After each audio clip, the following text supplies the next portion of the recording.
Hello everyone, welcome to Mentors Learning Live IELTS Solve Class. সবাইকে স্বাগতম এবং সবাইকে আসসালামু আলাইকুম।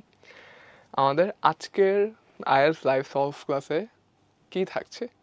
তো যারা আমরা আছি যে লাস্ট 3টা ক্লাস দেখে এসেছি তারা কিন্তু জানি, লাস্ট 4টা, যে রিডিং এবং রাইটিং অনেকটুকুই হয়ে গেছে। আমাদের লাস্ট 4টাতে রিডিং ছিল এবং রাইটিং টাস্ক 1ও হয়েছে। তো আজকের ক্লাসে আমাদের শুধুমাত্র রাইটিংয়ের উপরে ফোকাস থাকবে এবং ফোকাসটি থাকবে ক্যামব্রিজ 19 টেস্ট 4-এর রাইটিং টাস্ক 2-এর উপরে। তো যারা আমাদের সাথে অলরেডি জয়েন করেছেন, once again thank you very much everyone for joining. আমরা কিছুক্ষণ অপেক্ষা করব, আমাদের সাথে আরও কয়েকজন জয়েন করুক, তারপরে শুরু করতে যাচ্ছি। জাস্ট 2 থেকে 3টা মিনিট। তো যারা খুব আর্লি জয়েন করেছেন লাইভ শুরু হওয়ার 2-3 মিনিটের ভিতরে, তারা অবশ্যই কমেন্ট করবেন যে হ্যাঁ আপনি আছেন। দেখতে যাচ্ছি আমি আজকে যে কারা কারা একেবারে শুরু থেকে আছে।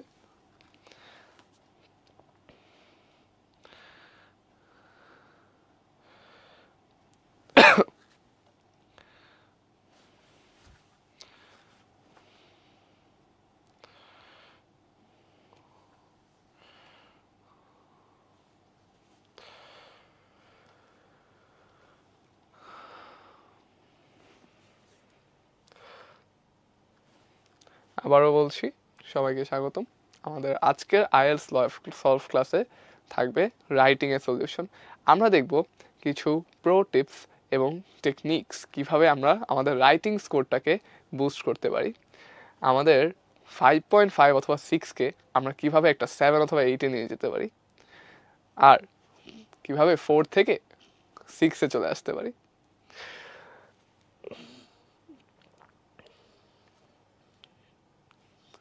Cambridge 19 test 4। Shafin Mallick comment করেছেন, হ্যালো ভাইয়া। Shafin Mallick, thank you very much for joining. Hello.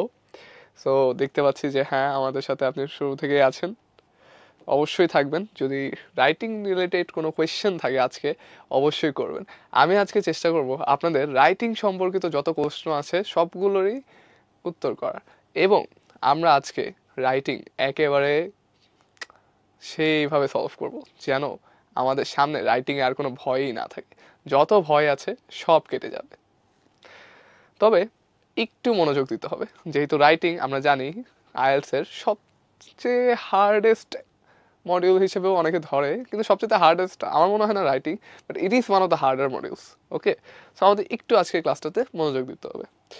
তবে আবারও বলছি, যারা এখানে আছেন আজকে আমাদের সাথে, আমরা আর 2-3 মিনিট ওয়েট করবো, আরও কয়েকজন আমাদের সাথে জয়েন করুক, তারপরে আমরা শুরু করে দেব।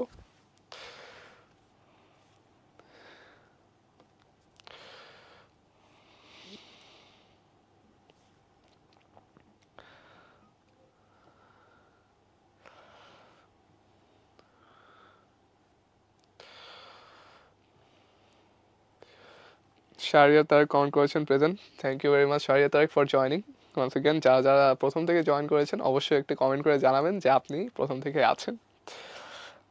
অন্তরা কমেন্ট করেছেন, ভাইয়া রিডিং ক্লাস আর নেবেন না? আমাদের কিন্তু গত 4টি লাইভ রিডিংয়ের উপরেই ছিল। আমরা ক্যামব্রিজ 19-এর টেস্ট 4-এ রিডিং প্যাসেজ 1, 2 এবং 3 দেখেছি। হ্যাঁ, রিডিং ক্লাস আবারও হবে সামনে। তবে রিডিং ক্লাস হওয়ার আগে এখন আমরা একটু রাইটিংটা দেখব, হয়তোবা স্পিকিংটাও দেখব। আমাদের এটা রোটেশনে থাকবে আশা করছি। তবে আপনি যদি আমাদের প্রিভিয়াস যে লাইভগুলো আছে, যেগুলো বিগত লাইভগুলো যেখানে আমরা রিডিং সলভ করেছি, ওটা যদি মিস করে থাকেন, আপনি কিন্তু চাইলেই ওটা দেখতে পাচ্ছেন। আপনি আমাদের ফেসবুক পেজ অথবা আমাদের যে ইউটিউব চ্যানেল আছে ওইখানে যেও দেখতে পারবেন, কারণ আমাদের প্রতিটি লাইভ আমাদের ইউটিউব চ্যানেলে আপলোড করা হয় এবং ওইখানে সুন্দর করে একটা প্লেলিস্টও ক্রিয়েট করা আছে।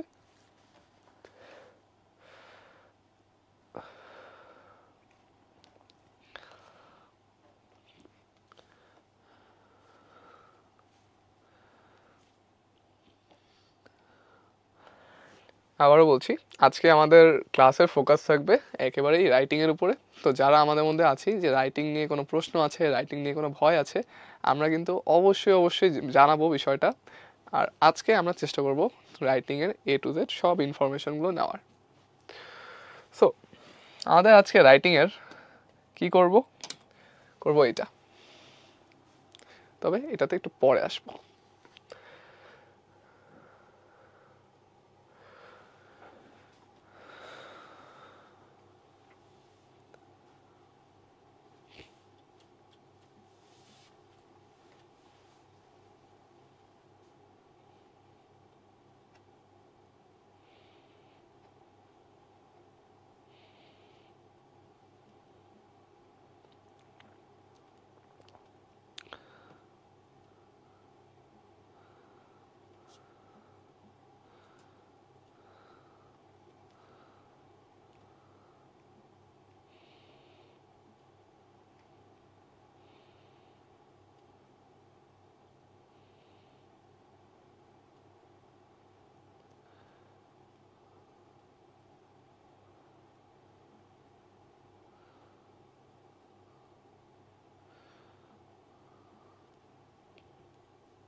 তো আমাদের লাইভটি শুরু হয়ে গেছে, প্রায় 6 মিনিট হয়ে যাচ্ছে। যা জয়েন করেছেন অসংখ্য ধন্যবাদ। আমরা এখনই লাইভ ক্লাসটি শুরু করতে যাচ্ছি। তো আবারও বলছি, যারা এই পর্যন্ত জয়েন করেছেন কিন্তু এখনও কমেন্ট করেননি, অবশ্যই কিন্তু কমেন্ট করে জানাবেন। Farabi Hossain Ayas, thank you very much for joining the live. Hello ভাইয়া। রাফসান আলী রিফাত, ভাইয়া রিটেন আর রিডিংটা বেশি নিলে ইটস বেটার ফর আস। হ্যাঁ ভাইয়া, আমি জানি আমাদের মধ্যে যারা ক্যান্ডিডেটসরা আছি আমাদের জন্য সবচেয়ে টাফ কি, সবচেয়ে টাফ হচ্ছে রাইটিং এবং রিডিং। তো রাইটিং এবং রিডিং বেশি নিলে it's better for us. I know, এখন আমিও চেষ্টা করব সেটাই করার, যে রাইটিং এবং রিডিংটাতেই বেশি ফোকাস করার। তো আমরা উইদাউট এনি ফার্দার এডিউ শুরু করি। আবারও মনে করিয়ে দিচ্ছি সবাইকে, আমাদের ক্লাসে আজকের কন্টেন্ট হচ্ছে writing test solve, Cambridge 19 test for writing task 2। তো আমরা ডিরেক্টলি কোয়েশ্চেনেই চলে যাই আগে। So what is the question? আমাদের কোয়েশ্চেন হচ্ছে এইটা।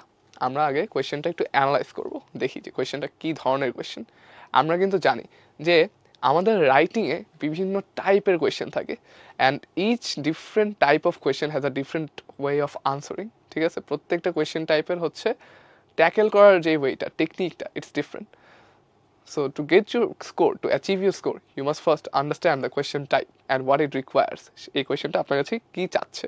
সো আমরা প্রথমেই কোয়েশ্চেনটা ভালো মতো বুঝে নিই। প্রথমতই এখানে দেওয়া আছে you should spend about 40 minutes on this task. এটা সবসময় দেওয়া থাকবে, আর এটা আমরা মোটামুটি সবাই জানি। টাস্ক 2 কী হয়? টাস্ক 2 হয় হচ্ছে যে মিনিমাম আপনার 250টি ওয়ার্ড লেখাই লাগবে, এবং ফর দিস 250 ওয়ার্ডস আপনি 40 মিনিট সময় পাবেন।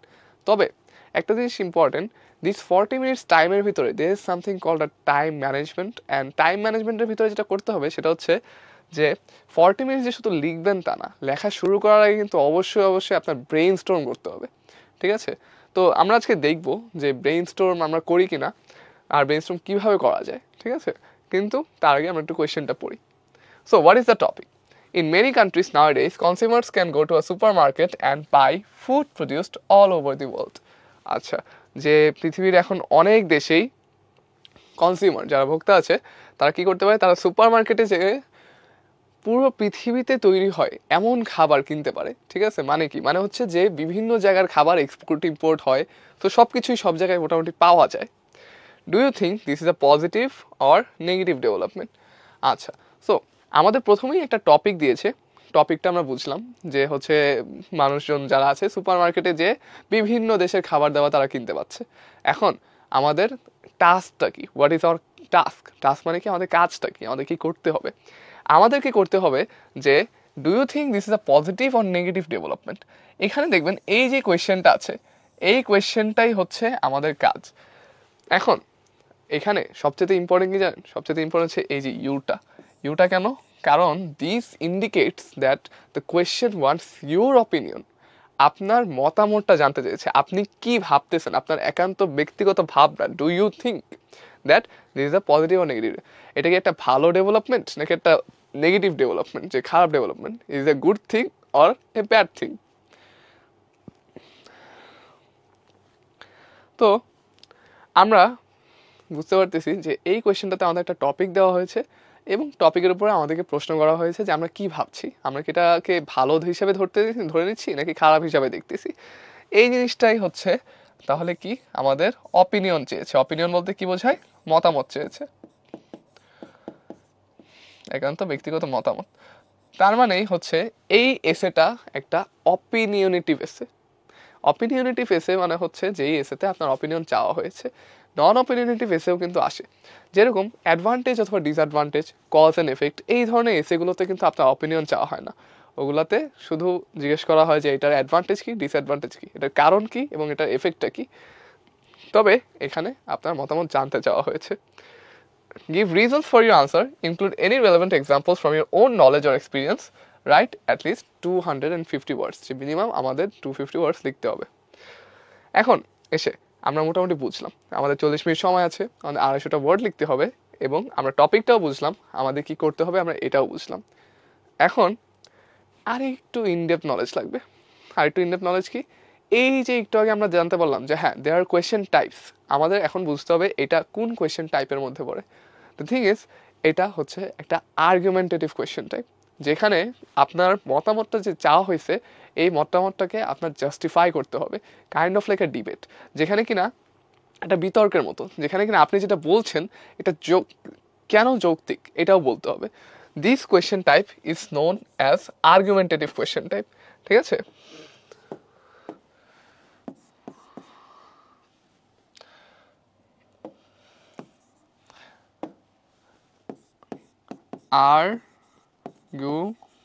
আর্গুমেন্টেটিভ।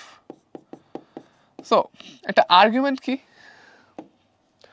একটা আর্গুমেন্ট হচ্ছে বেসিকলি আপনি কোনো একটা দাবি দিচ্ছেন আর ওইটাকে আপনি প্রমাণ করতে যাচ্ছেন। ঠিক আছে, আপনি ওই দাবিটাকে হচ্ছে মানুষের কাছে তুলে ধরতে যাচ্ছেন। তো আর্গুমেন্টেটিভ এসেটা বোঝার মানে আর্গুমেন্টেটিভ ডিসক্রাইব করার সবচেয়ে ইজিয়েস্ট ওয়ে হচ্ছে যে এই এসেতে আপনি এখন যেই সাইডটাই নিচ্ছেন না কেন, আপনি যদি পজিটিভ নেন অথবা নেগেটিভ নেন, আপনার এখন এটা অনেকগুলো এক্সাম্পলস দিয়ে তুলে ধরতে হবে, এবং যে আপনার এই এসেটা পড়বে, এই পুরো এসেটা দ্য রিডারকে আপনার কনভিন্স করতে হবে, তাকে মানাইতে হবে যে হ্যাঁ আপনি যেই কথাটি বলছেন ওই কথাটির মেরিট আছে, আপনার পয়েন্টের মেরিট আছে, আপনার কথাটি যৌক্তিক। ঠিক আছে, সো এই হচ্ছে আমাদের এন্টায়ার টাস্ক। সো আশা করছি এই পর্যন্ত আমরা কোয়েশ্চেনের যে অ্যানালিসিসটা ওইটা সবাই ঠিকমতো করতে পেরেছি। এখানে যদি কেউ থাকি যে এখনও কোয়েশ্চেন অ্যানালাইজিং এই জিনিসটা এখনও আমরা ক্লিয়ার না, আমরা কিন্তু অবশ্যই কমেন্ট করে জানাবো যে কোন জিনিসটা আমরা মিস করেছি। বাট এই পর্যন্ত ইট শুড বি ক্লিয়ার।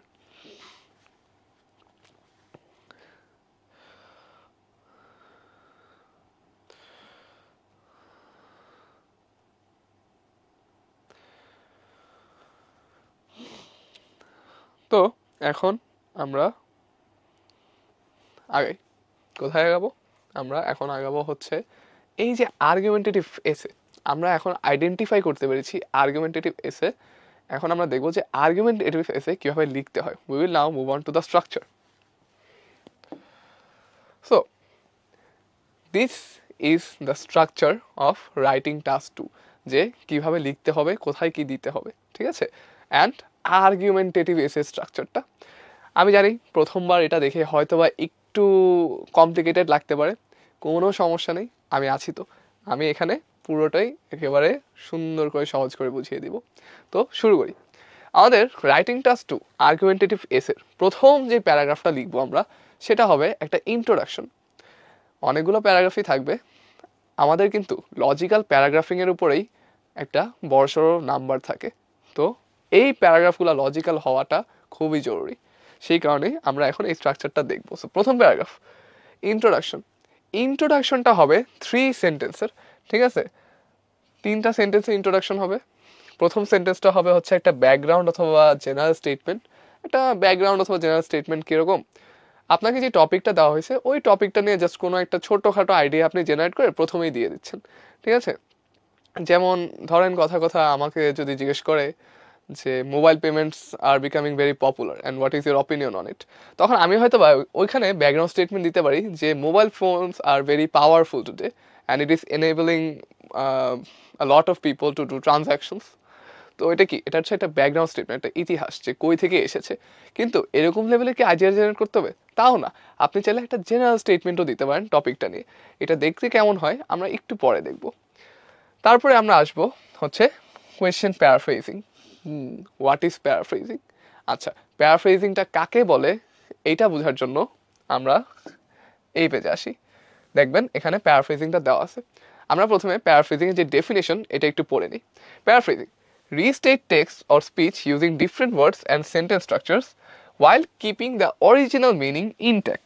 আচ্ছা, তো এখানে আমাদের প্যারাফ্রেজিং কাকে বলে এবং প্যারাফ্রেজিংটা কি ওইটার ডেফিনেশনটা দেওয়া আছে।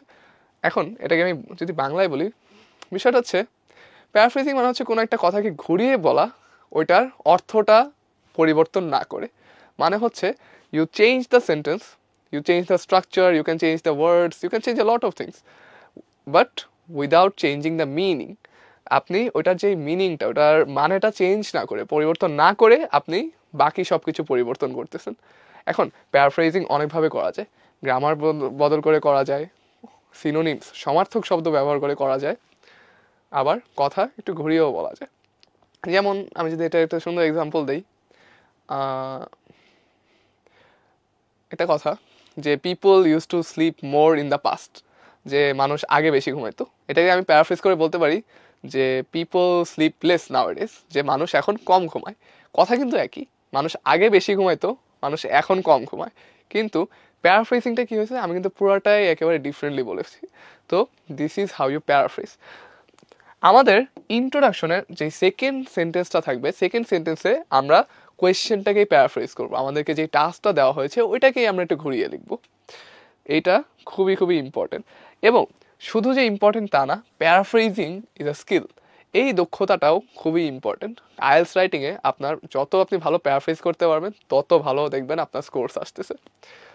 তারপরে আমাদের থার্ড সেন্টেন্সটা হবে হচ্ছে থিসিস স্টেটমেন্ট। আচ্ছা, থিসিস থিসিস দেখা তো হয়তো অনেকে ভয় পেয়ে গেছেন, কিন্তু ভয় পাওয়ার কিছু নাই। Thesis is also very easy to understand. এখানে এই প্যারাফ্রেজিং থিসিস এগুলো দেখলে যতটা ভয়ানক লাগে আসলে ভয়ানক না। তো আমরা দেখি হোয়াট ইজ আ থিসিস। একটা থিসিস সবসময় একটা ইন্ট্রোডাকশন প্যারাগ্রাফের লাস্টেই থাকে। তো ওয়ান্স এগেন যারা যারা আমাদের এখানে জয়েন করেছেন থ্যাংক ইউ ভেরি মাচ। অবশ্যই কোনো কোয়েশ্চেন থাকলে কমেন্ট করবেন। কোনো কিছু যদি না বুঝতে পারি সেটাও কমেন্ট করে জানাবো যে হ্যাঁ ভাই এটা আমি বুঝতে পারিনি। আমি চেষ্টা করব একটু ডিফারেন্টলি অন্যভাবে এক্সপ্লেন করে। আচ্ছা, thesis statement. What is thesis statement? Thesis statement কাকে বলে? থিসিস স্টেটমেন্ট দেখেন এখানে দেওয়া আছে। প্রথমে আমরা ডেফিনেশনটা পড়ি। আচ্ছা না, থিসিস স্টেটমেন্ট এখানে এক্স্যাক্টলি ডেফিনেশন দেওয়া নেই, এখানে দেওয়া আছে যে কীভাবে লিখতে হবে। Briefly right about what the writer will read next, kind of like a short trailer. ছোট করে এই reader, sorry writer briefly right about what the reader, আচ্ছা ব্রিফলি রাইট, ছোট করে আপনি হচ্ছে লিখবেন রিডার নেক্সটে কি পড়তে যাচ্ছে। সে তো মাত্র ইন্ট্রোডাকশনে আসে যে পড়ছে, সে সামনে বডি প্যারাগ্রাফ পড়বে 2-3টা, তারপরে কনক্লুশনে যাবে। তো সে বডি প্যারাগ্রাফ এবং কনক্লুশনে কি পড়তে যাচ্ছে ওটা ছোটোখাটো একটা ট্রেলারের মতো আপনি লিখতেছেন। এটাকে কি বলে জানেন? এটাকে বলে একটা ওভারভিউ। তো এখানে ওভারভিউ পরে আছে, তারপরে mention your opinion slash stance slash position. Opinion মানে কি? আপনার মতামত, যে আপনি আসলে কোন জিনিসটা বলছেন, আপনার একান্ত ব্যক্তিগত মতামতটা কি। স্ট্যান্স অথবা পজিশন একই জিনিস বোঝায়, সেখানে হচ্ছে যে একটা টপিকে আপনি কোথায় দাঁড়িয়ে আছেন, আপনার পজিশনটা কি, আপনি কি এটা সাপোর্টে আছেন না এটার এগেনস্টে আছেন, নাকি মাঝামাঝি কোথাও আছেন। তো এইটা হচ্ছে আপনার পজিশন। তো বেসিক্যালি যদি বলি থিসিসটা হচ্ছে ছোট করে ওভারভিউ প্লাস অপিনিয়ন, তেমন কিছু না, it is nothing complicated. Overview কি? ওভারভিউ হচ্ছে রিডারকে ছোট করে বলে দেওয়া যে সে কি পড়তে যাচ্ছে। আর অপিনিয়ন কি? অপিনিয়ন হচ্ছে জাস্ট আপনার মতামত অথবা হচ্ছে আপনার পজিশনটা, যে আপনি আসলে কোন জায়গাটাকে সাপোর্টটা দিচ্ছেন, কোন সাইডটাকে আপনি সাপোর্ট দিচ্ছেন। তো এটাই হচ্ছে থিসিস। ঠিক আছে, থিসিসটাকে ওইভাবে কমপ্লিকেটেড করে দেখার কোনো দরকার নেই। আচ্ছা, আমাদের এখানে দেখতে পাচ্ছি আরো কয়েকজন। মইনুল ইসলাম কমেন্ট করেছে, কিছু ইউটিউবার বলতেছে তাদের সাজেশন থেকে প্যাসেজ আসে, কতটুকু সঠিক? সাজেশন থেকে প্যাসেজ আসে, রিডিং প্যাসেজ, এইটা আমার মনে হয় না সঠিক। ঠিক আছে, এটা হওয়ার কোনো পসিবিলিটি নাই। কারণ এই প্যাসেজের এই কোয়েশ্চেনগুলো একেবারে হচ্ছে ব্রিটিশ কাউন্সিল, আইডিপি, ক্যামব্রিজ তারা মিলে করতেছে। এখানে আসলে বাইরের কারো জানার কোনো ওয়ে নেই যে এখান থেকে আসতে পারে, এখান থেকে নাও আসতে পারে। আর আইএলসের কোয়েশ্চেন হচ্ছে যে কোনো জায়গা থেকে আসতে পারে। একটা নিউজ পেপার আর্টিকেল হইতে পারে, সেটা পৃথিবীর যে কোনো জায়গা থেকে।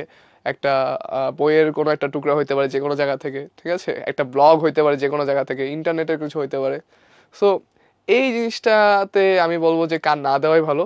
আপনি এমনভাবে প্রিপারেশন নেবেন যেন আপনার সামনে যেটাই আসুক না কেন সেটাই আপনি সলভ করে আসতে পারেন। কারণ আইএলস কিন্তু আপনার নলেজ টেস্ট করতেছে না, এটা কি টেস্ট করে? এটা জাস্ট আপনার ল্যাঙ্গুয়েজটা টেস্ট করে, যেন আপনি বুঝে শুনে ঠিকমতো সলভ করে আসতে পারেন। আচ্ছা,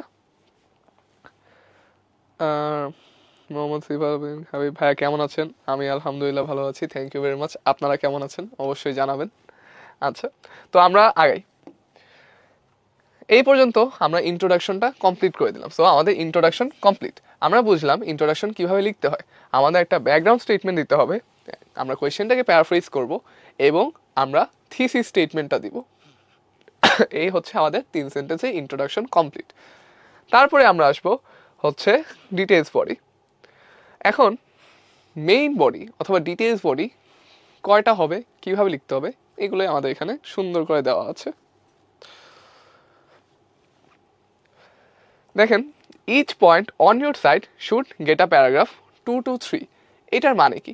এটার মানে হচ্ছে যে আপনি একটু আগে দেখবেন যে আমরা কিন্তু আর্গুমেন্টেটিভ এসে করতেছি। আর্গুমেন্টেটিভ এসের মানে কি? মানে হচ্ছে যে আপনি এখন একটা ডিবেটের মতো করতেছেন, যেখানে কিনা আপনি যে সাইডটি দিচ্ছেন ওই সাইডটি এক্সপ্লেন করার জন্য আপনি কিছু পয়েন্ট জেনারেট করবেন, আপনি কিছু আইডিয়াস জেনারেট করবেন। তো আপনার ওই সাইড এক্সপ্লেন করার জন্য যেই কয়টা পয়েন্ট আপনার দরকার, ঠিক ওই কয়টা পয়েন্টের আপনি একটা করে প্যারাগ্রাফে দিবেন। এখন এই প্যারাগ্রাফটা 2 থেকে 3টা হইতে পারে, 3টার বেশি করার আসলে কোনো প্রয়োজন নাই, কারণ ওটা অনেক বেশি হয়ে যায়। 2টার কমও যেন আমরা না করি, 2 থেকে 3 is the perfect number. Make a paragraph of counter points and make it invalid. এই কথাটা একটু বুঝতে হবে, what is counter point and what is making it invalid. আচ্ছা, কাউন্টার পয়েন্ট মানে অনেকেই বুঝতে পারতেছেন, কাউন্টার পয়েন্ট মানে হচ্ছে উল্টো দিকে আছে এরকম কিছু, যে অপোজিট কোনো কথা বলতেছে।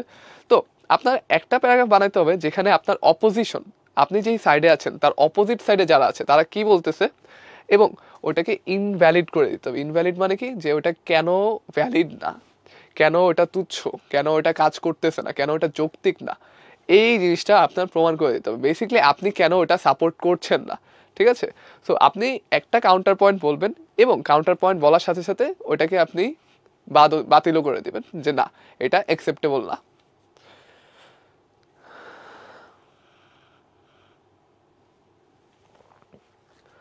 আচ্ছা, তারপর এটা আমরা বুঝলাম যে আমরা কয়টা প্যারাগ্রাফ বানাবো। এখন যদি আমরা নিজেদের পয়েন্টের জন্য 2টা প্যারাগ্রাফ বানাই আর আমরা একটা কাউন্টার পয়েন্টের প্যারাগ্রাফ বানাই, তাহলে কিন্তু আমাদের মেইন বডি প্যারাগ্রাফই টোটাল 3টে হয়ে যাচ্ছে। তারপরে আসি begin paragraphs with topic sentences. আচ্ছা, তো এইখানে আমরা দেখতে পাচ্ছি নতুন একটা ওয়ার্ড আছে, টপিক সেন্টেন্সেস।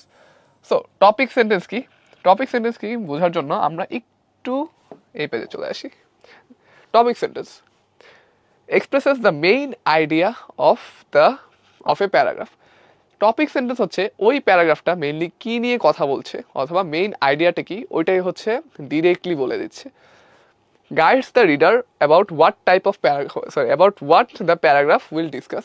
রিডারকে একটা ধারণা দেয়, রিডারকে একটা গাইডেন্স দেয় যে এই প্যারাগ্রাফটা কি নিয়ে হতে যাচ্ছে এবং কি নিয়ে কথা বলছে এই প্যারাগ্রাফটা। এই জিনিসটা আমি জানি শুনতে যতটা আমার হার্ড মনে হচ্ছে অথবা যতটা কমপ্লিকেটেড মনে হচ্ছে, আসলে ততটা কমপ্লিকেটেড না।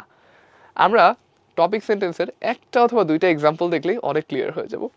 বেসিকলি প্যারাগ্রাফটা কি নিয়ে এটাই প্রথম সেন্টেন্সে ডিরেক্টলি বলে দেওয়া, যেন রিডার থার্ড অথবা সেকেন্ড অথবা ফোর্থ সেন্টেন্সে যে না বুঝে ও আচ্ছা এই প্যারাগ্রাফটা তো এই পয়েন্ট নিয়ে বলতেছে, ও আচ্ছা এটা তো অ্যাডভান্টেজ নিয়ে, এরকম যেন না হয়। প্রথম থেকেই যেন সে বুঝে যে হ্যাঁ এই প্যারাগ্রাফটা অ্যাডভান্টেজ নিয়ে অথবা এই প্যারাগ্রাফটা ডিসঅ্যাডভান্টেজ নিয়ে। সো আশা করছি আমরা এখানে 3টা যে কনসেপ্ট আছে এই কনসেপ্টগুলো নিয়ে মোটামুটি ক্লিয়ার হয়ে যেতে পেরেছি। That is paraphrasing, thesis statement and topic sentence. যদি এখান থেকে কোনোটা কেউ না বুঝে থাকেন অবশ্যই কমেন্ট করবেন, আর যদি বুঝে থাকেন তাও কমেন্ট করবেন। আমি খুবই খুশি হব যে হ্যাঁ আমি এটা বুঝতে পেরেছি এবং আপনারা এটা নিতে পেরেছেন। আমরা এটা কিভাবে অ্যাপ্লাই করে খুব শীঘ্রই দেখতে যাচ্ছি যে কিভাবে এটা প্রয়োগ করা যায়, কিন্তু তার আগে আমাদের কিন্তু প্রপারলি আগে শিখতে হবে যে হ্যাঁ জিনিসটা কিভাবে করতে হয়। আমি তখন একটু কমেন্ট সেকশন থেকে ঘুরে আসি।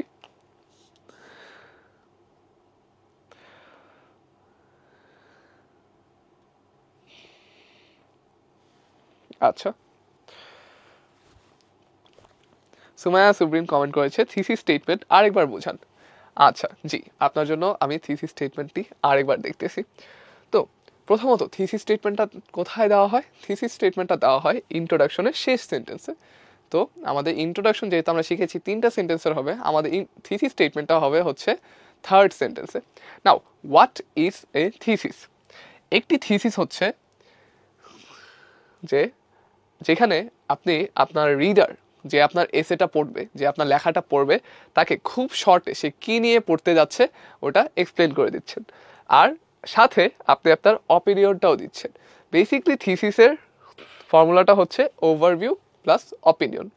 এখন যদি আমি একটা সবচেয়ে সিম্পল থিসিসের একটা এক্সাম্পল বলি, লেটস সে কোনো একটা পয়েন্ট, ঠিক আছে, যে দিস এসে will look into the negatives of this and I believe that this is very negative. এতটুকুই হচ্ছে একটা thesis. It's a very bad example of thesis, I know, but thesis বলতে এইটাই বোঝায় যেখানে হচ্ছে আপনি রিডারকে বোঝাচ্ছেন যে সে কী পড়তে যাবে এবং আপনি আপনার নিজের পজিশন অথবা অপিনিয়নটাই জানিয়ে দিচ্ছেন। যদি এখনও ক্লিয়ার না হয়ে থাকি, একটু অপেক্ষা করব, আমরা সামনেই এক্সাম্পলস দেখবো এবং স্যাম্পল দেখবো। আশা করছি এক্সাম্পল অথবা স্যাম্পল দেখলে আপনারা আর একটু ক্লিয়ার হয়ে যাবেন।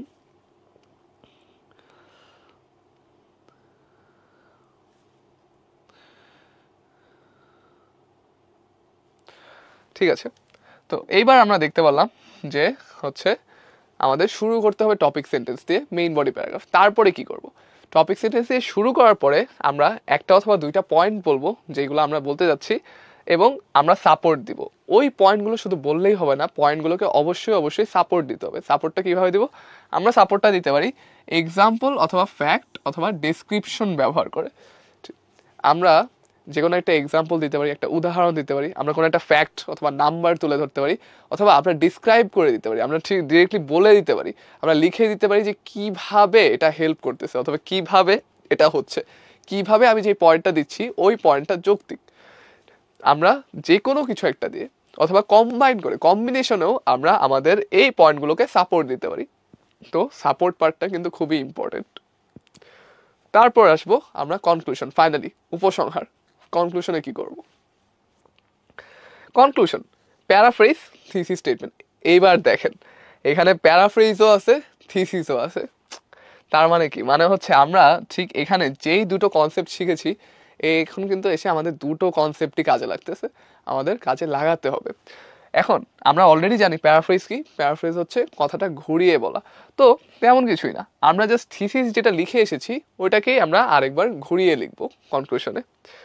Summarise the main ideas. Summarize মানে কি? হচ্ছে ওয়ান্স এগেন অনেক বড় কোনো কিছুকে ছোট করে লেখা, সারমর্ম অথবা সারাংশ বলেন, যেটাকে মূল ভাব। তো আমরা যে মেইন বডিতে যে আইডিয়াগুলো দিয়েছি ওই মেইন বডি আইডিয়াগুলোকেই আমরা ছোট করে এক সেন্টেন্সে নিয়ে আসবো। এবং সবচেয়ে ইম্পর্টেন্ট, এটাতে একটা স্টার দিয়ে রাখি, দ্যাট ইজ আমরা কখনোই কনক্লুশনে আসে নতুন কোনো ইনফরমেশন দিব না। Must not mention any new points. আমরা কনক্লুশনে এসে, উপসংহারে এসে কখনোই নতুন কোনো ইনফরমেশন দিব না।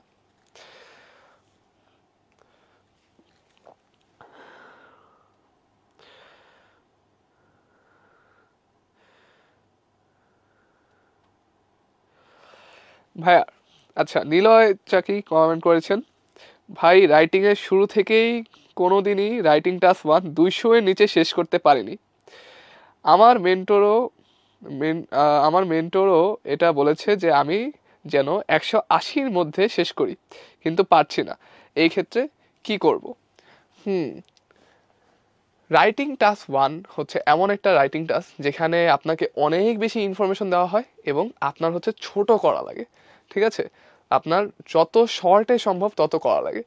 একটা বিষয় হচ্ছে এক্সাম কন্ডিশনে অনেক সময় হয় কি যে আমরা আসলে বেশি লিখি না, লিখতে পারি না।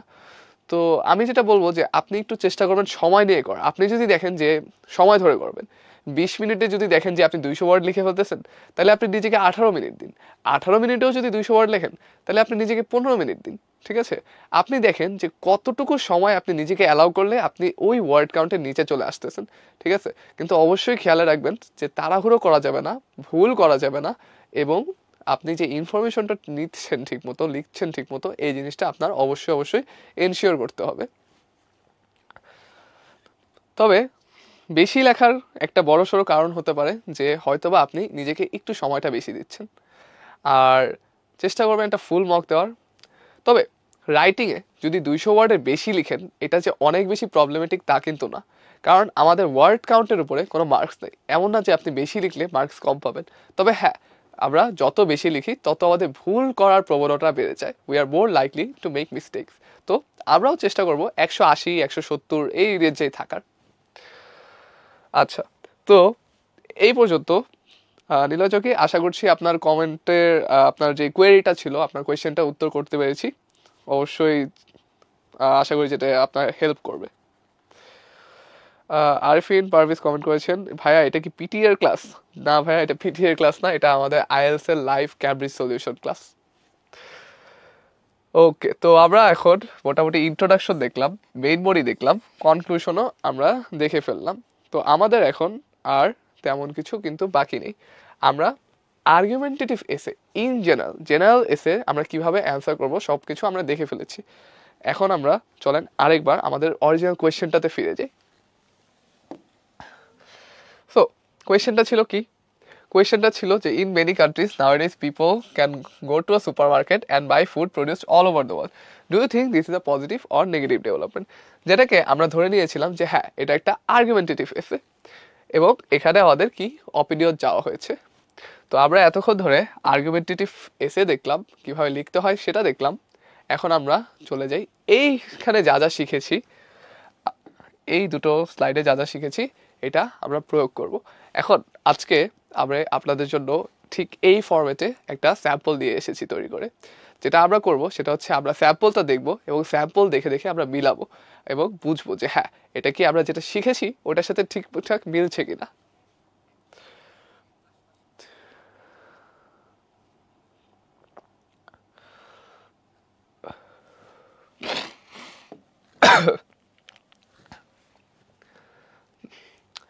আজকে লাইভে একদমই কাশছি, এক্সট্রিমলি সরি। আমার এখনও জ্বর ঠান্ডা ঠিক হয় নাই, তবে জ্বর ঠান্ডা নিয়ে আপনাদের জন্য চলে আসতেছি লাইভ নেওয়ার জন্য। আশা করি যেন এই লাইভে আপনাদের অবশ্যই কিছু না কিছু ইমপ্রুভমেন্ট হয় এবং আপনারা যেন অবশ্যই কিছু না কিছু শিখতে পারেন। প্রথমতই আমরা দেখব হচ্ছে আমাদের এই এসেটার ইন্ট্রোডাকশন। তো এই হচ্ছে আমাদের ইন্ট্রোডাকশনটা চলেন একটু পড়ি।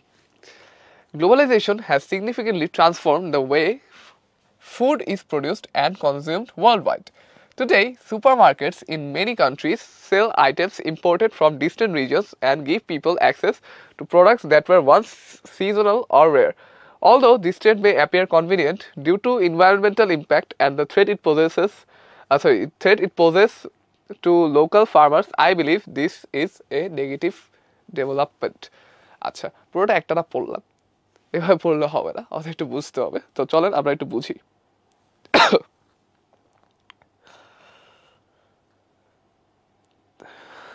মোহাম্মদ হোসেন তীব্র কমেন্ট করেছেন যে রাইটিং 2 এর কোনো কিছুই হচ্ছে না।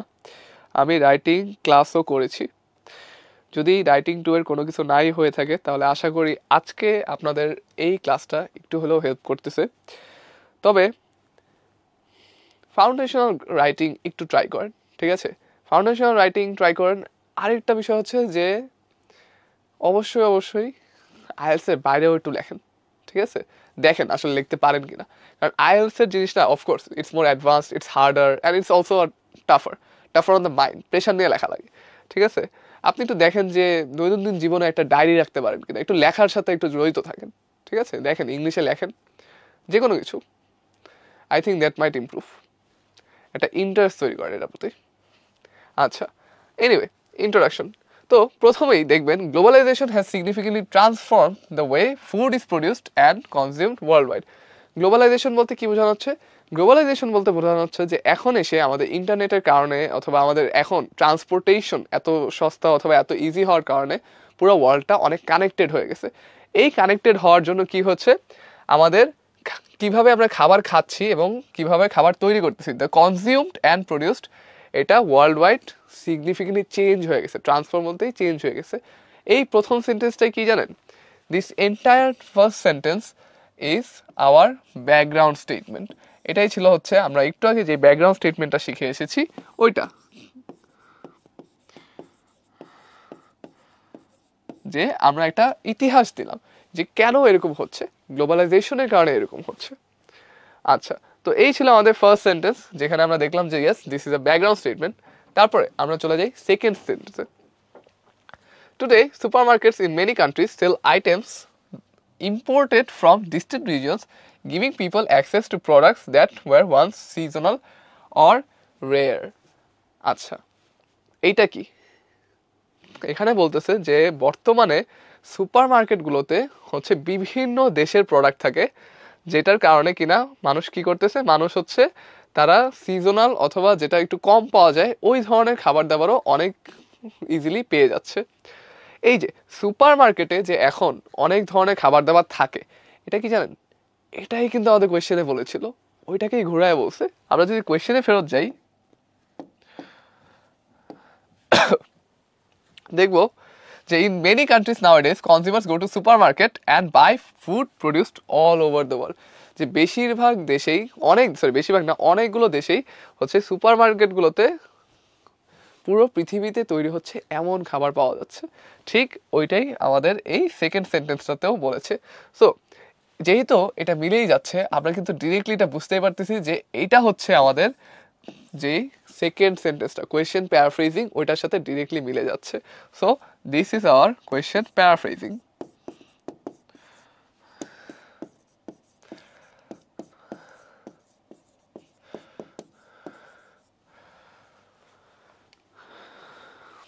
আসমান হাসান রিয়াব, আসসালামু আলাইকুম স্যার। ওয়ালাইকুম আসসালাম, thank you very much for joining. আশা করছি আপনারা যারা আজকে জয়েন করেছেন অবশ্যই কিছু না কিছু শিখতে পারবেন। যারা যারা প্রশ্ন করেছেন, অনেকগুলো কমেন্টের এবং প্রশ্নের রিপ্লাই দিয়েছি।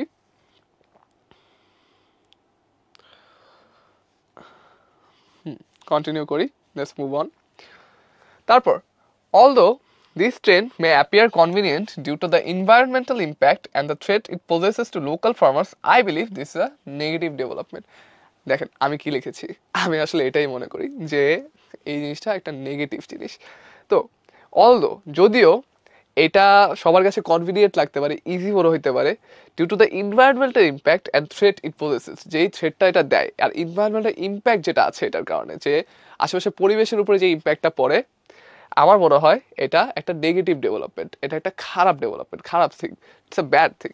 ঠিক আছে, তো এখানে কি, এখানে হচ্ছে আমি সামনে এনভায়রনমেন্টাল ইম্প্যাক্ট নিয়ে কথা বলবো আর এটা যে থ্রেট এটা নিয়ে কথা বলবো। এই পার্টটা কি জানেন, ফ্রম দিস টু দিস, যে লোকাল ফার্মার্সের প্রতি যেই থ্রেটটা, এটাই হচ্ছে আমার ওভারভিউ। কারণ আমি সামনে যে এগুলো নিয়ে কথা বলবো, this part is my overview and I believe this a negative development. এটা হচ্ছে আমার কি, এটাই হচ্ছে আমার অপিনিয়ন অথবা আমার পজিশন, যে আমি কোন জায়গায় দাঁড়িয়ে আছি, আমি কি মনে করতেছি, দুটো মিলেই হচ্ছে আমাদের কমপ্লিট হচ্ছে thesis statement. So this is hour thesis. আমাদের মধ্যে যে কয়জন ছিলাম যে থিসিস নিয়ে এখনো ক্লিয়ার না, আশা করছি এই সেন্টেন্সটা দেখার পরে আমরা এখন থিসিস নিয়ে ক্লিয়ার হয়ে গেছি। যদি কেউ থাকে যে এখনো থিসিস নিয়ে ক্লিয়ার না, আবারও বলতেছি তেমন কিছুই না, জাস্ট কি নিয়ে লিখতে যাচ্ছেন সেটা আর আপনি কি বিশ্বাস করেন সেটা, জাস্ট এই লাস্ট সেন্টেন্সটাই হচ্ছে আমাদের থিসিস। তো আবারও বলছি যে আশা করছি আপনাদের থিসিস স্টেটমেন্ট কাকে বলে এটা নিয়ে আপনারা ক্লিয়ার হয়ে গেছেন। তো এই ছিল আমাদের ইন্ট্রোডাকশন, যেখানে কিনা আমরা প্রথম সেন্টেন্স, সেকেন্ড সেন্টেন্স এবং তৃতীয় সেন্টেন্স 100% মিলাতে পেরেছি। প্রথম সেন্টেন্স ছিল ব্যাকগ্রাউন্ড, তৃতীয় সেন্টেন্স ছিল কোয়েশ্চেন প্যারাফ্রেজিং এবং আমাদের সেকেন্ড সেন্টেন্স ছিল কোয়েশ্চেন এবং থার্ড সেন্টেন্স ছিল থিসিস। ঠিক আমরা যেটা দেখে এসেছি এখানে। তো আমরা এখন চলে যাব আমাদের মেইন বডি প্যারাগ্রাফগুলোতে। তো এখানে আমাদের দুইটা মেইন বডি আছে, মেইন বডি 1 এবং মেইন বডি 2। প্রথমে দেখি মেইন বডি 1টা। মেজর ড্রব্যাক অফ গ্লোবাল, আচ্ছা ড্রব্যাক মানে কি, ড্রব্যাক মানে হচ্ছে disadvantage.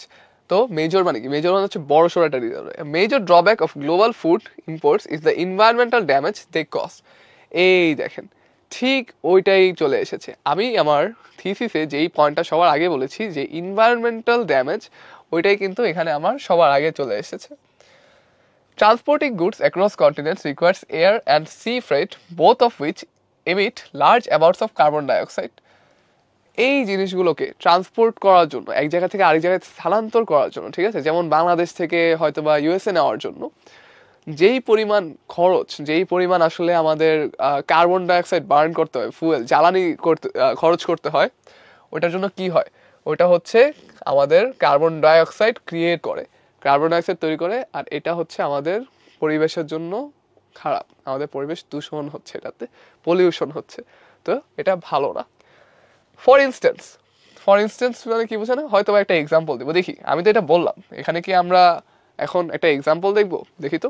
For instance, shipping avocados from South America to Europe contributes to greenhouse gases, accelerating the climate change. এই দেখেন ঠিক এখানেই আমাদের হচ্ছে আমরা কি পেয়ে গেলাম, আমরা হচ্ছে একটা এক্সাম্পল পেয়ে গেলাম যে রিয়েল লাইফে এক্সাম্পল কি হচ্ছে। আচ্ছা, অ্যাভোকাডো কি? অ্যাভোকাডো সাউথ আমেরিকা থেকে ইউরোপে টানাতে অনেক গ্রিন হাউস তৈরি হয়।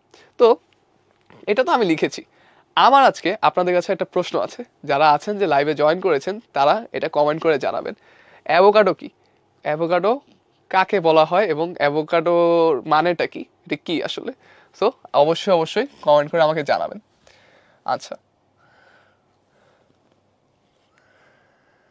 একটা জিনিস এখানে বলতে মনে করেছিলাম, that is a major drawback.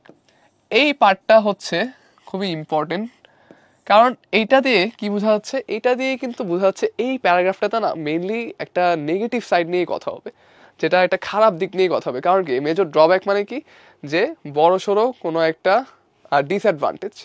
তো this is your topic sentence, ঠিক আছে? This is your topic sentence, entire sentence is the topic sentence, but এই পার্টটাই হচ্ছে সবচেয়ে বেশি ইম্পর্টেন্ট, যেখানে আমি ফার্স্টেই ডিরেক্টলি বলে দিচ্ছি যে হ্যাঁ আমি এখন নেগেটিভটা নিয়ে কথা বলবো, I will be talking about the negatives. তারপরে এখানে আমরা কি দিছি, আমরা একটা পয়েন্ট দিছি যে হোয়াট ইজ দ্য পয়েন্ট। অনেক ট্রান্সপোর্টে দেখা যাচ্ছে ট্রান্সপোর্টের জন্য এনভায়রনমেন্টাল এফেক্ট হচ্ছে, এবং সেটাকে আমরা কি করেছি, আমরা সাপোর্ট দিয়েছি, ঠিক যেভাবে আমরা একটু আগে দেখে এসেছিলাম যে হ্যাঁ আমাদের সাপোর্ট দিতে হবে, তো আমরা সাপোর্টও দিয়েছি।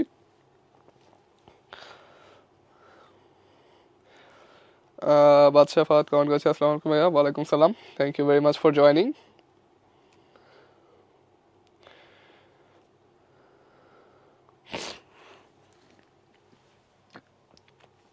তারপর আমরা দেখলাম টপিক সেন্টেন্স পেয়েছি, আমরা সাপোর্ট পেয়েছি।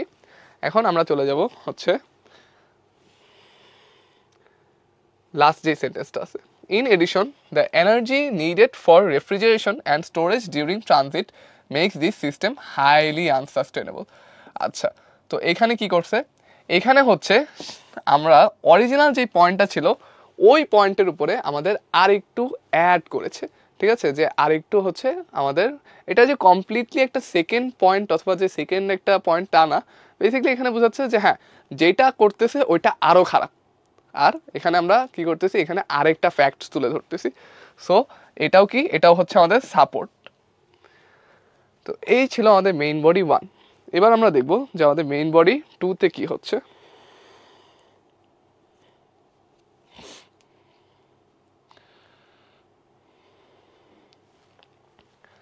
Main body 2. Another problem is the harm done to domestic agriculture. Local farmers often struggle. আচ্ছা, তো another problem, আর একটা প্রবলেম হচ্ছে কোনটা, once again এই যে another problem, this problem কি জানেন, this problem is our topic sentence. আমরা এখনো একটা প্রবলেম নিয়েই কথা বলবো, একটা ডিসঅ্যাডভান্টেজ নিয়ে কথা বলবো, একটা ড্রব্যাক নিয়ে কথা বলবো।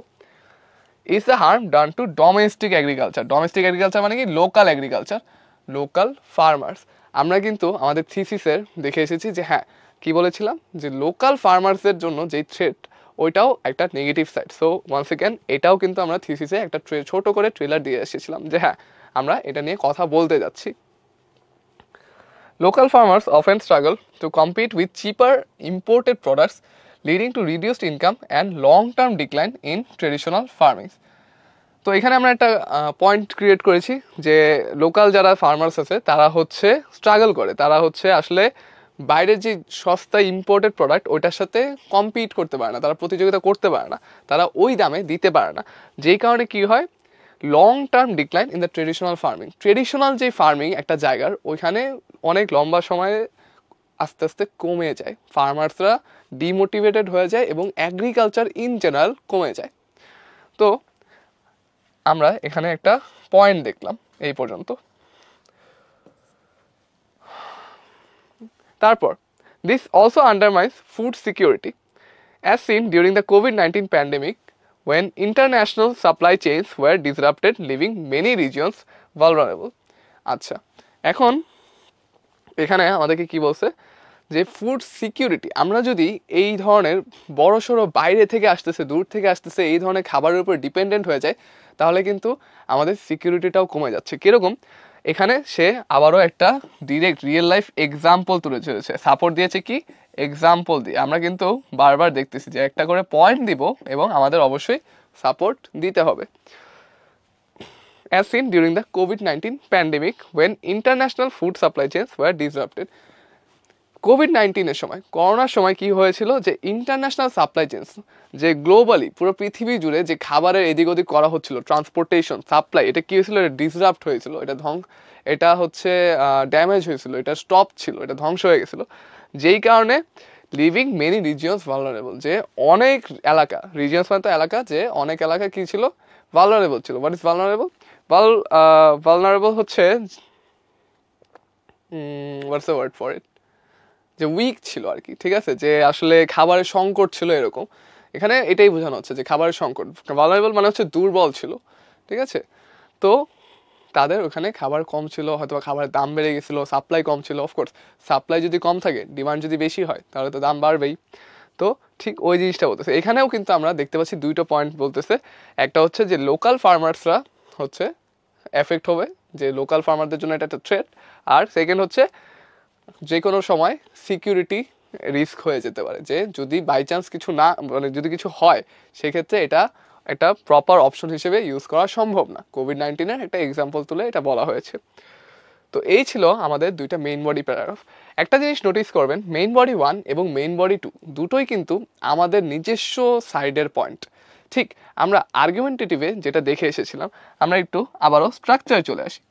স্ট্রাকচারে দেখব যে each point on your side should get a paragraph, যে আপনার সাইডে যে কয়টা পয়েন্ট আপনি বলতে চাচ্ছেন, ওই কয়টা পয়েন্টের একটি করে প্যারাগ্রাফ হতে হবে। তো আমরা কিন্তু দুইটা পয়েন্ট দিয়েছি, দুটোই ছিল আমাদের নিজস্ব সাইডে। এমডি সাজিব মিয়া কমেন্ট করেছে একটি ফল, ইয়েস দ্যাট ইজ কারেক্ট। আমাদের হচ্ছে অ্যাভোকাডো হচ্ছে একটি ফল।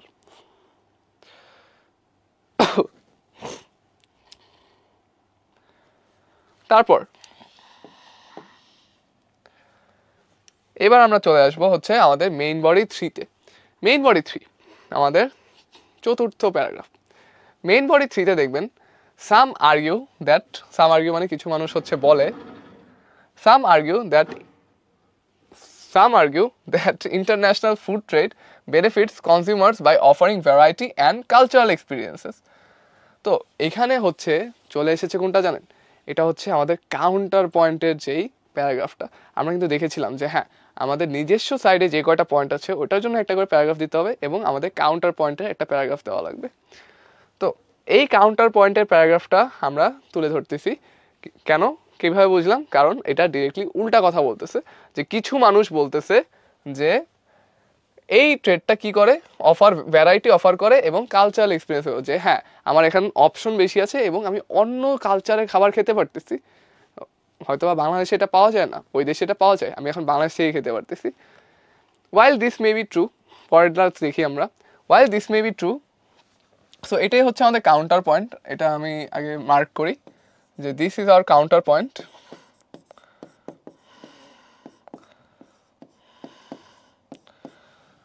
While this may be true, these advantages are outweighed by the environmental costs and the weakening of local economies. আচ্ছা, তো এখানে বলতেছে যে এটা সত্য হইলেও এটার যেই অ্যাডভান্টেজ আছে, যে ভালো সাইডটা আছে, ওইটার থেকে এনভায়রনমেন্টাল কস্ট, ঠিক আছে, যে এনভায়রনমেন্ট আমাদের ড্যামেজ হচ্ছে, আমাদের পরিবেশ ড্যামেজ হচ্ছে, এবং আমাদের লোকাল ইকোনমি, আমাদের লোকাল যেই ফার্মার্সরা আছে তাদের অর্থনৈতিক অবস্থা যে আরও ডিক্লাইনে যাচ্ছে, ওটা যে আরও কমতেছে, এইটা কোনোভাবেই ওয়ার্থ ইট না। This far outweigh the advantages. ওই অ্যাডভান্টেজ পাওয়ার থেকে আমাদের এগুলোর দিকে নজর দেওয়া বেশি ইম্পর্টেন্ট। সো এটা কি করতেছে, এটা হচ্ছে ডিরেক্টলি এখন কেন এটা তুচ্ছ ওইটাই বলতেছে, যেটা আমি বলেছিলাম যে কাউন্টার পয়েন্ট শুধু বললেই হবে না, কাউন্টার পয়েন্টটা আমাদের কি করতে হবে, আমাদের অবশ্যই কাউন্টার পয়েন্টটি আমাদের নেগেট করতে হবে, আমাদের ইনভ্যালিড করে দিতে হবে। কেন আমি এটা সাপোর্ট করি না সেটা বলে দিতে হবে। সো এটা আমরা কি করলাম, এটা হচ্ছে আমি ইনভ্যালিড করলাম। তারপরে finally the long term consequences make the practice unsustainable. ওইটা জাস্ট আরেকটা কথা বলেছে যে হ্যাঁ, লং টার্ম ধরে এটা করাটা একেবারেই সাস্টেইনেবল না, যে এটা করা সম্ভব না। আর লং টার্ম কনসিকুয়েন্সেস, যে এটার অনেক বেশি কনসিকুয়েন্স থাকবে, অনেক নেগেটিভ আউটকামস থাকবে, এফেক্টস থাকবে। সো এই হচ্ছে আমাদের কাউন্টার পয়েন্ট, আর ওটাকে আমরা কি করলাম, নেগেট করে দিলাম, যে কেন আমরা এটা বিশ্বাস করি না, কেন ওই সাইডটা তুচ্ছ, কেন ওই কথাটা আমরা নিব না।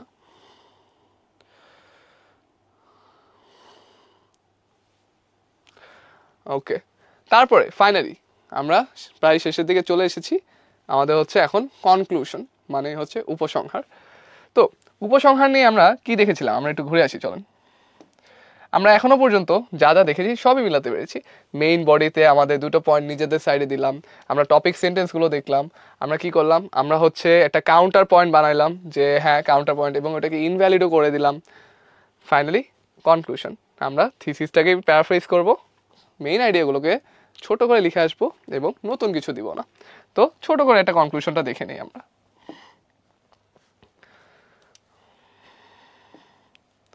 Conclusion. In conclusion, although global food availability provides convenience, its negative impact on the environment and local farmers makes it a harmful development. ঠিক কি বলেছে, যে গ্লোবাল ফুড অ্যাভেলেবিলিটি, পুরো বিশ্ব জুড়ে খাবারের অ্যাভেলেবিলিটি সহজে যে পাওয়া যাচ্ছে, এটা কনভিনিয়েন্ট, ঠিক আছে, যে হ্যাঁ এটার জন্য মানুষের লাইফটা ইজি হচ্ছে, এটার যে নেগেটিভ ইম্প্যাক্টটা আছে on the environment and local farmers, এটা নেগেটিভ এনভায়রনমেন্টগুলোই হচ্ছে এটাকে একটা হার্মফুল ডেভেলপমেন্ট বানাচ্ছে। আমাদের কিন্তু কোয়েশ্চেন এটাই ছিল যে is this a positive or negative development. Harmful development মানে কি, এটা হচ্ছে একটা নেগেটিভ ডেভেলপমেন্ট। তো encouraging seasonal and locally produce food is a more sustainable alternative. তারপরে এখানে বলেছি কি, যে encouraging seasonal and locally produce food is a more sustainable alternative, মানে লোকালি এবং সিজনাল খাবার খাওয়া, লোকাল খাবার খাওয়া এবং সিজনাল খাবার খাওয়াই হচ্ছে একটা বেটার ওয়ে টু ট্যাকেল ইট। তো এখানে কি দেখবেন, এখানে কিন্তু এমন কিছু বলা হয় নাই যেটা কিনা আগে কথা বলে নাই, নো নিউ ইনফরমেশন। আগে যা বলেছে তাই ওইটাই জাস্ট ঘুরায় পেঁচায় লিখছে, জাস্ট একটু প্যারাফ্রেজ করছে, নো নিউ ইনফো। তো এই হচ্ছে আমাদের কনক্লুশন। সব কিছু মিলিয়ে আমাদের আজকের এই স্যাম্পলটা ছিল 256 ওয়ার্ডসের। ঠিক আমরা যতটুকু লিখতে চাই তার থেকে 6টি ওয়ার্ড বেশি। This is the perfect range. একটু আগে যেটা ডিসকাস করছিলাম, যে আমরা কিন্তু অনেক বেশি লিখবো না। এটা একটা কারণ হচ্ছে, আমরা যত বেশি লিখবো ততই কিন্তু আমাদের ভুল হওয়ার প্রবণতাটা বেশি থাকবে। তো আমরা চেষ্টা করবো 260 থেকে 270। This is the perfect range. আচ্ছা, তো এই হচ্ছে আমাদের আজকের ক্লাসের সব ম্যাটেরিয়াল। আমরা এখানে দেখলাম introduction, main body 1, main body 2, main body 3, conclusion, এবং একটি আর্গুমেন্টেটিভ এসে কিভাবে অ্যান্সার করতে হয় ওটাও দেখলাম, কিভাবে আইডেন্টিফাই করতে হয় ওটাও দেখলাম। আজকের পরে আশা করছি আপনারা যারা ফুল লাইফ A to Z দেখেছেন, আর্গুমেন্টেটিভ এসে লিখে আর ভয় পাবেন না। আর্গুমেন্টেটিভ এসে আসলে একেবারে ফাটিয়ে লিখে আসতে পারবেন। তাও আজকের পুরো ক্লাস নিয়ে যদি কারো কোনো প্রশ্ন থাকে অবশ্যই করবেন, আমি আপনাদেরকে কিছুক্ষণ সময় দিলাম। আজকের ক্লাস নিয়ে যদি কারো কোনো প্রশ্ন থাকে করবেন, আমি কমেন্ট সেকশনে প্রশ্নটা পড়ে আপনাদেরকে রিপ্লাইটা দিব। এবং যাদের কোনো প্রশ্ন নেই এবং লাইভে শেষ পর্যন্ত আছেন তাদের সবাইকে অসংখ্য ধন্যবাদ। যদি এই লাইভটি, আজকের লাইভটি ভালো লেগে থাকে অবশ্যই আপনার যারা আছে যে আইএলটিএস নিয়ে ইন্টারেস্টেড তাদের সাথে শেয়ার করবেন, যারা আইএলটিএস নিয়ে স্ট্রাগল করছে তাদেরকেও দিবেন। আশা করছি আজকের লাইভ থেকে আমরা কিছু না কিছু শিখতে পেরেছি এবং বুঝতে পেরেছি। আর বাকিরা যারা যারা মেন্টরসে ইন্টারেস্টেড, আমাদের মেন্টরসের সাথে কানেক্ট হতে পারেন। মেন্টরসের সাথে কানেক্ট হওয়ার দুটো ওয়ে আছে, আপনি চাইলে অনলাইনে কানেক্ট হতে পারেন মেন্টরস লার্নিং অথবা mentors.com.bd ওয়েবসাইট থেকে, অথবা আপনি আপনার সবচেয়ে নিকটস্থ ব্রাঞ্চে যেয়ে কথা বলে দেখতে পারেন। আপনার যে কোনো ধরনের টেস্ট প্রিপারেশনের সবচেয়ে best help from the experts মেন্টরসই দিতে পারবে। মিনওয়াইল আবারও বলছি, যারা শেষ পর্যন্ত আছি তাদের যদি কোনো আমাদের প্রশ্ন থাকে আমরা অবশ্যই প্রশ্নটি করব।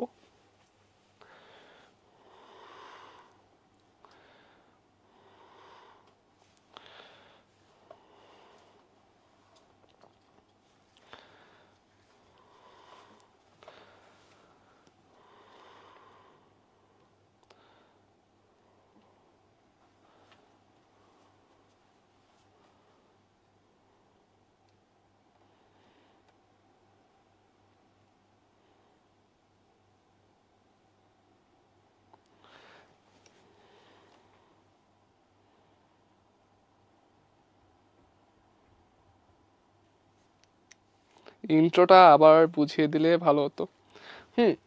ইন্ট্রোটা আরেকবার বুঝিয়ে দিলে ভালো হতো, বাট আজকে আর সময় হচ্ছে না।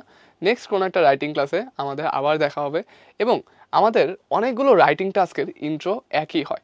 তো আশা করতেছি নেক্সট কোনো একটা লাইভ ক্লাসে অবশ্যই এই ইন্ট্রোটা আমরা আরেকবার দেখতে পারবো।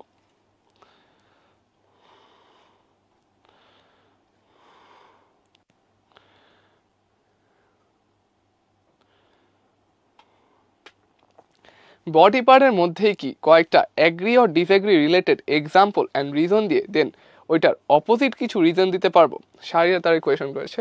আচ্ছা, এটা হচ্ছে আপনার কোয়েশ্চেনের উপরে ডিপেন্ড করে, ঠিক আছে, যে আপনি আসলে কোন ধরনের কোয়েশ্চেনটা পেয়েছেন। এখানে আমরা দেখেছিলাম আজকে আর্গুমেন্টেটিভ কোয়েশ্চেন।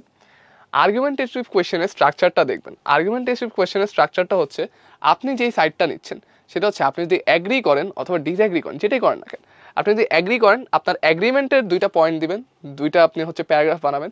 আপনি যদি ডিসঅ্যাগ্রি করেন আপনি ডিসঅ্যাগ্রিমেন্টে 2টা প্যারাগ্রাফ বানাবেন।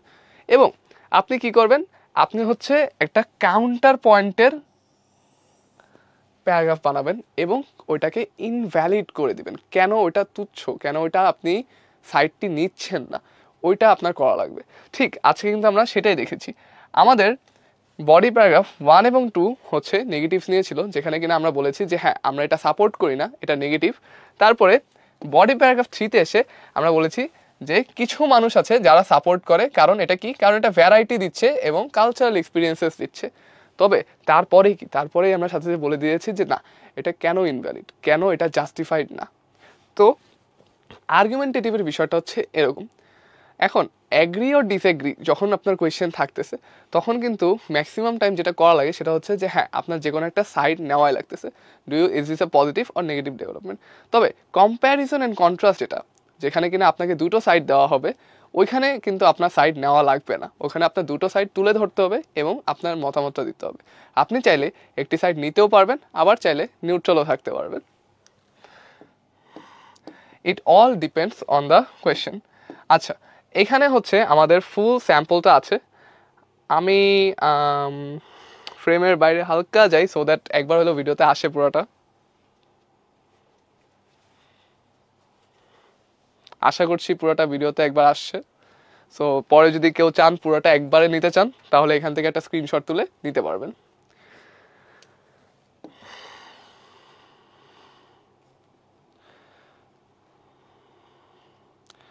তো আমাদের প্রায় সময় শেষের দিকে, আর তেমন কোনো প্রশ্ন দেখছি না। তো যারা আমাদের সাথে শেষ পর্যন্ত আছেন আবারও বলছি অসংখ্য ধন্যবাদ, thank you very much everyone. So আপনারা আজকে এই পর্যন্তই, আমি এখন বিদায় নিচ্ছি, আপনারা ভালো থাকেন।